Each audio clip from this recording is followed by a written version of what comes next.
Yo, what is going up, guys? Today we're gonna start a new series again because it's me and I like to start new series every single video that I create. But hopefully this will last longer because well, no more exams for me, yay. So yeah, and I want to be a bit more consistent on this YouTube channel and pick you up again. So yeah, let's start off with a simple head-to-head, a simple, best modern American car against the Ford Mustang 5.0 that EcoBoost against the 2016 Camaro SS. Personally, I wanted the Dodge, like any Dodge, to be here. However, they've all got the Hellcat variant now. The Hellcat variant, although it's still, muscle car, it's like a super muscle car. So what I'll say is, the winner of this challenge, episode will go on to verse, the beast, the best modern muscle car that I prefer to see. That's what I say as, and head to head for that. But anyway, let's get on with prices now. I'm gonna stick with the actual prices because I don't know. I don't like the Gran Turismo prices here. So yeah, let's go with let's start with the Ford.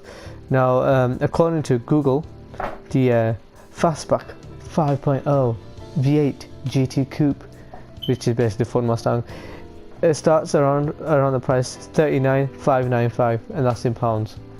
That's a bit of an issue actually, because let's just stick with the thingies because this is coming with fucking UK. Alright, let's just stick with the Camaro. Let's just stick with Gran Turismo prices, right? So the Camaro is surprisingly cheaper than the Ford. The Camaro is 35,000 credits, which isn't that much at all. Whereas if we go to the Ford, now this was really surprising because when I bought these two cars, I was like, what the fuck? But we see the Mustang is 44,310. Like, what? Personally, I would have thought the Camaro is more, being the more like faster muscle car and stuff like that. But it is what it is. Now, before we start, let's just go into the tech specs of the Ford Mustang first. So power, it's a 434 max torque, 55.3. Its weight 1681, and obviously it's a rear-wheel drive car. Whereas the Chevy is more powerful, 453 brake horsepower compared to 434 brake horsepower. And torques, surprisingly, the Camaro wins out again, 62.9 compared to 55.3. Wait, this surprised me because the Camaro is 1672, whereas the Ford Mustang is 1681. I don't know if that's actually true or not, but yeah, and this adds up because even in that like graph thing for Gran Turismo Sport, yeah, the Mustang loses out in all of them. So yeah, let's get on to the next page, the looks and the sounds. Now to the bit that will get me my dislikes. Looking, sounds and looks. I'm gonna split this into two interior looks and exterior looks for all these, and racing hard will be the tire compound that I will choose for both these cars today. Both these cars, all these cars afterwards, after these, would be in the same compound too. So yeah, let's get into looks. Now this is where the dislikes happen because, well, I like the look of the Ford Mustang more than the Camaro. I don't know, because the Camaro, it's not a bad looking car, but I think it's proportional wise it's not for me, because I think it looks a bit too fat, in the front and at the back. I just hate the lights. The lights just put me off it. But whereas the lights for this, the lights turn me on. Which car has these? It's strobes, and the best thing is, like how Audi has their strobe. Yes, they have to put conventional indicator at the back too, because it doesn't meet with your US laws, and these work. It's just badass, man. Like, I know that it doesn't reminisce to like the old Mustangs too, because believe it or not, I think they had it. It was some Mustang had it. But anyway, yeah. Exterior looks this by a mile, so it's 2-1. However, interior looks, I've seen both of them. Yeah, it's 3-1. I'm sorry, but the Camaro when we're going to drive looks a bit more futuristic. It suits its exterior looks of a bit futuristic and stuff, or modern. Whereas this is Ford plastic, well, Ford-ish. The ish bit is the leather. The rest is plastic, plastic, plastic, screen, plastic, plastic, plastic, plastic, leather, plastic, plastic. But let's get off with that. Let's just, see how this drives or sounds first. I'll just, shut up for a second.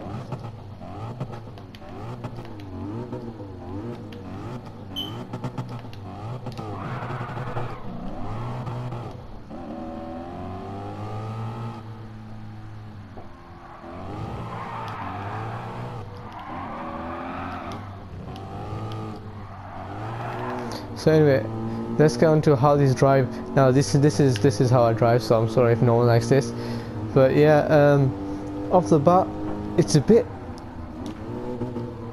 not boring. It's a bit with this car. I think it's because of the compound that I chosen, but it is a bit live at the back, but it's a good thing that it's planted on, because I don't know why I'm actually surprised, because that's how I got to racing hard compounds, I've tested this obviously before, but anyway, yeah, I hate the inside of this car, but what it does, it feels like a big car on the inside, because I think it's in the Camaro, it's all like a clusterfuck almost right at the top, so you got, you can't really see much outside. Well, you can see quite a lot, but not as much as this. This feels like a big car, or a car that is it feels big basically. I think it's because there's nothing in the way of your visibility, so it's a really good feeling like that. I think I like it like that. Now driving wise, yeah, it's quite good. It's not what I thought it was, because this does not really look like a muscle car. It's small-ish. If you see one in real life, it's not as big or as wide as muscle cars should be almost. And it drives like a European car, meaning that it goes around corners. Okay, if there were humans here, then that's a different thing, but yeah, it goes around corners decently with the ever so slightly, his backside sticking up. However, what does get to his muscle bit is one of the tricky corners with the slower corners, where if I don't cock it up here, just going around the small corner. Now, what I gotta be careful with both these cars is putting my foot down, because 400 some brake horsepower will still kick the back arse out, big time back arse. Well, you're not gonna have a front arse, and this is the tricky corner. I hate that corner so much, because you'd either get it right or wrong, and make sure I don't spin out and will spin the wheels too much in that corner, because believe it or not, it adds up. Anyway, now to my Achilles heel, because I took that corner quite well now, but yeah, this is another corner where I hate the first initial bit and spinning and spinning and spinning. But initial feeling of this car, it drives like a European car, to be honest. That's why I think that's why I think, but I have no idea how the Camaro would feel to this. I imagine a boat, because it's bigger, but I've seen the specs, I really don't know. But let's just go to the Camaro, I guess. Chevrolet Camaro SSI. Let me just get the looks out the way. I hate where they put the SS by. I think they should have put it a bit more higher. And I like. It's a good looking car. You can see with the front, the arches, they're a bit too wide, and they're a bit too they look almost aftermarket. They're not flush with it. If it was flush, I think it would have looked a bit better. But it just brings out that fat feeling. It looks a bit fat from the outside, from thinking. But other than that, I like the front. I like the headlights and stuff. I like the back end. The lights, I feel it's a bit too stretched and a bit too big to be that stretched out, which makes it bad. And then what else? It's supposed to be a modern car. Modern cars, they don't have this shit. What the fuck is this? Reverse lights, clearly shown. Do you see the Mustang? You can't really see the reverse lights, or you don't know where the reverse lights are. It's a big thing of red, and I think that's where most manufacturers should need to be going. The reverse lights are a bit too big, it's a bit too old. But anyway, this is where now you know where it's 3-1.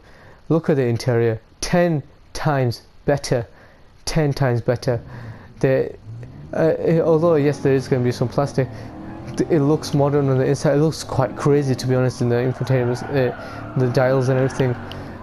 But enough of that. Let's get to driving this car, how it feels, especially on the inside. Now you know how it's mean, it's a bit more compact, because you're a bit higher up or the roof's a bit lower down, whichever one.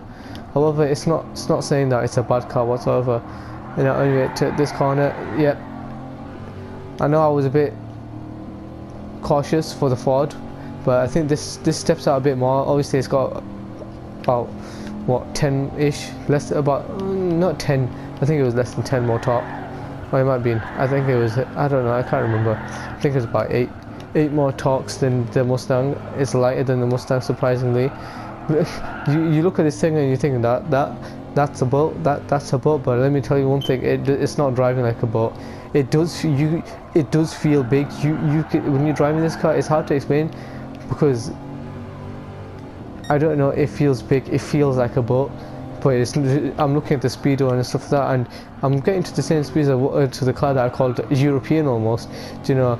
It's kind of funny because it looks big and stuff like that, but it's really not a bad car to drive. There is some twitchiness happening, but yeah. And let's just go to the interior. This is like one of the best interiors from an American car that I've ever seen. So I just kick the back end here. It's not going to happen, isn't it? Nah. But yeah, the look in the inside is the Ford. It looks like a Ford. It just looks like a standard RS or maybe a Ford Focus RS or something. You know, it's a bit sporty, but you know, like a C-Max or Fiesta. You know, they'll have the same things. I don't know why I'm sliding this car around, but yeah, again, that's a corner to watch out for. Now let's see if I can be a bit faster here and show you that like it steps out a bit, but when you steps out, not even quite a lot. If it steps out a bit more than that, it'll be worrying. But yeah, initial feelings, you know what, it's a funny car. It feels big and it feels like it's gonna slide around and stuff like that, but it's quite grippy until, oh crap, I do that. Yep, that's the bad thing. It's the elevation change. But initial thoughts, to be honest, the Mustang feels faster around the corners. It feels a lot more nimble and a lot more smaller. Maybe that's because obviously it is a bit. I think it is a bit smaller, and with this it feels like almost like a boat, if you can say. However, I completely forgot about the sound, so let's just quickly do the sound here. Stop. That worked. Anyway.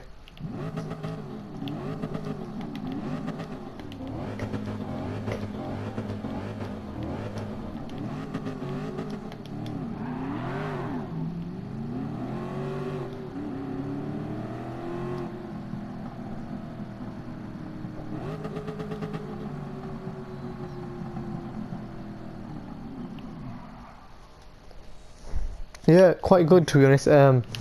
I think the Camaro sounds a bit more different. There's a bit more crackles and stuff in it, but I don't know, the Mustang sounds a bit generic in this game in my mind.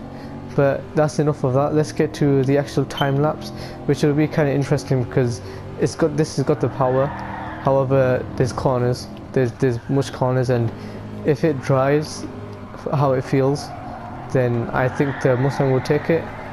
But let's just get onto it. Anyway, onto the 6th lap, which was the fastest lap. You know, I just gave myself one more lap because I was doing quite bad. Anyway, now into the first corner. First corner was good for this Ford. It did want to step out occasionally sometimes, but that time it didn't, so it was okay. Now here, going down the straight and into probably with the Ford's one of the Ford's best corners. You know, carrying speed is about 127-ish, 128 around here, probably 127. You know, it loved the corner. You just had to be easy on the steering. You could put your foot full down. Anyway, here this is a funny corner because you think you carry a lot of speed. However, you just push out quite a lot then. So I managed to get that perfectly. Here was also a corner which the Ford did not really like because you think you could carry a lot of speed, and you do carry a lot of speed midway through corner. You just have to slow down near the end. And here, which was a quite an interesting corner for the Ford because the gears were a bit. It was just the gears. Like you can carry maybe about 73, 74 miles per hour through this corner, but it's just because of the gears. Is that speed is so low down that you actually buck down. Anyway, here braking a bit late there, but not much. And it's not that bad. It's not pushing out at all or anything, so we just let it slide. and now to this long corner, which it was okay with, to be honest. It did step out occasionally sometimes if you just got a bit too eager with the throttle, but nothing that, you know, was a major problem. Anyway, on to this well, one of my best corners, I think. I learned, you know, you can, how late you can brake, and you broke really late, super late for that corner, and kind of scared, to be honest. But right, sliding out there, but not much, so I let it slide. Good pun, not really. Anyway, again, make sure it didn't slide out here. However, it did slide, but it's not a big slide, so I let it slide again. Stop saying slide. Anyway, now to my not so much now Achilles heel for this car, because you just brake a bit early and you just let the car do the work. I just found, you know, like, you don't really interfere whilst braking, let's just say. And around the last corner, being a bit nice with the throttle, you know, feathering a bit, and across. Right, before I start this clip, I'm just gonna say, let me know down below which camera angle was better. The Ford had the variable camera angle, where this has the standard. You know, just let me know, because I'm really contemplating which one to have for these replays. Anyway, let's just get into this. So anyway, this took 9 laps. Yep, because it was just what inconsistency. Anyway, let's go around here. You felt it going faster here. We were carrying about 109 through the lines, where compared to the Ford's 103. Anyway, around here it did actually step out quite a lot. However, if you managed it, it was okay. You didn't want to slow down too much though, because you lose too much time if you were worried about sliding out of a lot. So you had to kind of leave it, let it slide a bit. Anyway, onto one of these corners where you thought you carry a lot of speed, maybe about 130, but it pushes out too much, so you slow down to about 127, I'd say, for this corner, because it just, you know, it just completely messes up your lap. And so with this, you know, you had to get this perfect. These two corners were probably one of the main reasons why it took 9 laps. Anyway, around here it was, you know, no worries. It was, you can feel, I'm just gonna say, you can feel, especially on the straights, that it's faster than the Ford. You know, it's not just, oh yeah, maybe it steps out a bit, but however, you know, it does come with some worries, because it did step out. Anyway, along here, and here's another tricky corner for the Ford. Not this one, in the Ford Camaro, not this one, because you thought you carry a lot of speed through like the Ford did. However, you had to really slow down, you know, make sure it doesn't push out, because when you pushed out, it pushed out quite a lot. So you had to slow down for that corner. And surprisingly, here was good corner. Here I carried about 95 miles per hour all the way through, and probably about 92 near the end, compared to like the Ford's 88-ish, I think.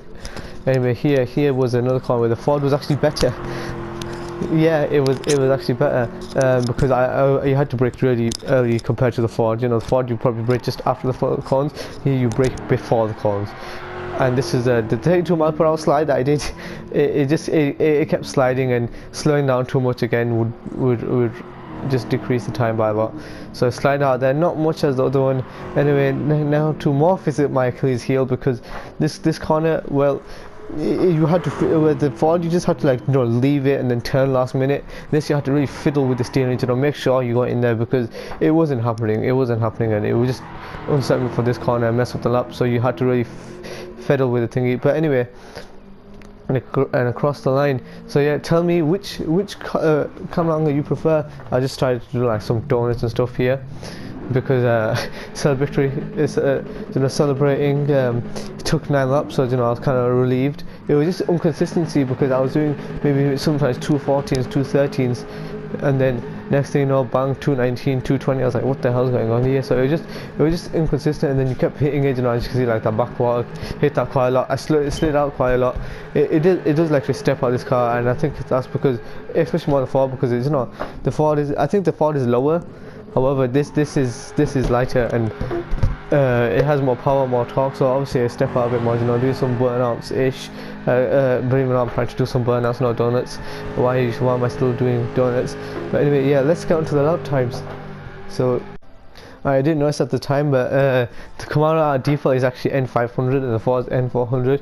But anyway, let's go on to the lap times. Now you think that because I kept mentioning the Ford being easier to drive around here and a bit more better, let's just say, to drive around the corners, it would be faster. However, the Ford did it in 214.5 and the Camaro did 212.6, a clearly awesome lap. However, the Ford was a bit better through the corners, however it felt better. It's not that it was better, meaning especially that last corner where I said, you know, where I broke really late, the Ford bossed that, however this didn't. But that was the only corner the Ford had it on.